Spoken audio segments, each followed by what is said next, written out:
اللهم صل على محمد في أول كلامنا اللهم صل على محمد في أوسط كلامنا اللهم صل على محمد في آخر كلامنا۔ تکبر بہت سی بیماریوں کی جڑ ہے، اس سے بہت سی باطنی بیماریاں پیدا ہوتی ہیں، اس وجہ سے اس کو ام الامراض کہا جاتا ہے۔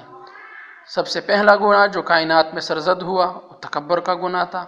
جب اللہ جل شانہ نے ابلیس سے کہا کہ حضرت آدم علیہ السلام کو سجدہ کرو تو اس نے سجدہ کرنے سے انکار کر دیا اور دلیل یہ پیش کی کہ انا خیر منہ خلقتنی من نار وخلقتہ من طین، میں اس سے بہتر ہوں، اس کو کس طرح سجدہ کروں؟ اس کو آپ نے مٹی سے بنایا ہے اور مجھے آگ سے بنایا ہے، اور آگ مٹی سے بہتر ہے کیونکہ آگ اوپر چلتی ہے اور مٹی نیچے ہی رہتی ہے۔ اسی تکبر سے حسد پیدا ہوتا ہے۔ اب مسئلہ یہ ہے کہ تکبر تمام گناہوں کی جڑ ہے۔ کیوں؟ اس لیے کہ اس تکبر سے حسد پیدا ہوتا ہے، کیونکہ جب دل میں یہ خیال ہے کہ میں بڑا ہوں، اب اگر دوسرا آدمی اس سے آگے بڑھ گیا اور ترقی کر گیا تو دل میں یہ حسد پیدا ہوتا ہے کہ یہ آدمی کیوں آگے بڑھ گیا، مجھے آگے بڑھنا چاہیے تھا۔ اسی تکبر سے بغض پیدا ہوتا ہے۔ غصہ کی کثرت تکبر کی وجہ سے ہوتی ہے۔ غیبت کا گناہ عموماً تکبر کی وجہ سے ہوتا ہے۔ تجسس بھی تکبر کی وجہ سے ہوتا ہے۔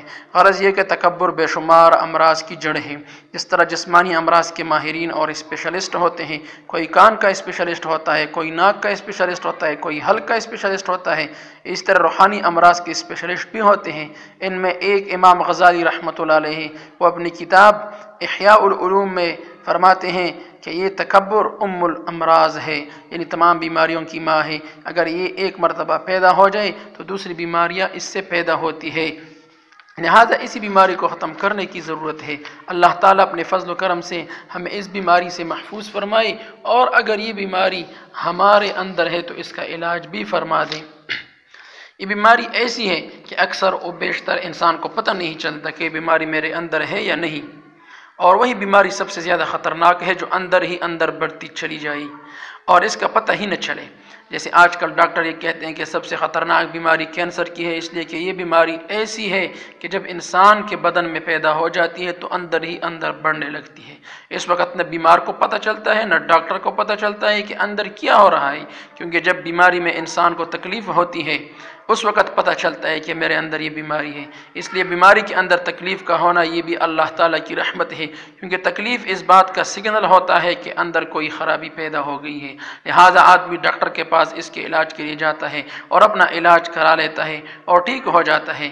لیکن اگر بیماری تو اندر پیدا ہو گئی اور اس کی تکلیف نہیں ہوئی تو اب اس کے علاج کی طرف بھی دھیان نہیں جائے گا اور اس کے تدارک کی فکر نہیں ہوگی، جس کا نتیجہ یہ ہوگا کہ وہ بیماری اندر ہی اندر بڑھتی چلی جاتی ہے، اور انسان کو اس وقت پتہ چلتا ہے جب وہ ناقابل علاج ہو جاتی ہے، اور اس کے بعد کوئی علاج ممکن نہیں ہوتا۔ اللہ تعالیٰ ہم سب کو اس سے حفاظت فرمائے۔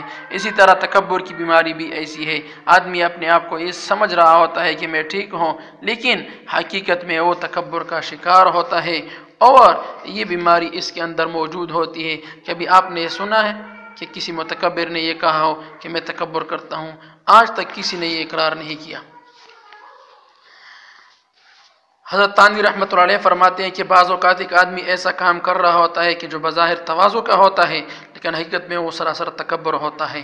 جیسے آج کل یہ رواج ہے کہ لوگ اپنے بارے میں کہتے کہ میں بالکل ناکارہ ہوں، میں گیا گزرا جاہل ہوں۔ اب یہ الفاظ تو بظاہر تواضع کے ہیں کہ وہ شخص اپنے آپ کو ناکارہ اور جاہل کہہ رہا ہے، لیکن بسا اوقات یہ سراسر تکبر ہوتا ہے، کیونکہ وہ شخص یہ الفاظ اس لیے کہتا ہے تاکہ سامنے والا پلٹ کر یہ کہے کہ جناب آپ جاہل کہاں، آپ تو بہت بڑے علامہ ہیں، اس کا آپ تجربہ کر کے دیکھ لیں۔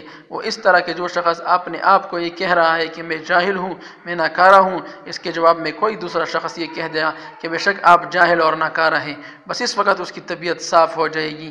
اسی سے معلوم ہوا کہ وہ سچے دل سے الفاظ نہیں کہہ رہا تھا، بلکہ اس لیے کہہ رہا تھا کہ سامنے والا پلٹ کر اس کے لیے تعریفی کلمات کہے۔ یہ تواضع نہیں بلکہ تکبر ہے، لہٰذا یہ تکبر بڑا دقیق اور باریک ہوتا ہے، اس کے وجود کا پتہ نہیں چلتا، اس لیے کسی معالج کی ضرورت ہوتی ہے جو یہ پہچان کر بتائے کہ اس کے اندر تکبر ہے یا نہیں۔ لہٰذا اللہ جل شانہ ہمیں تکبر سے بچائے اور تکبر کی علاج کرنے کی توفیق عطا فرمائے۔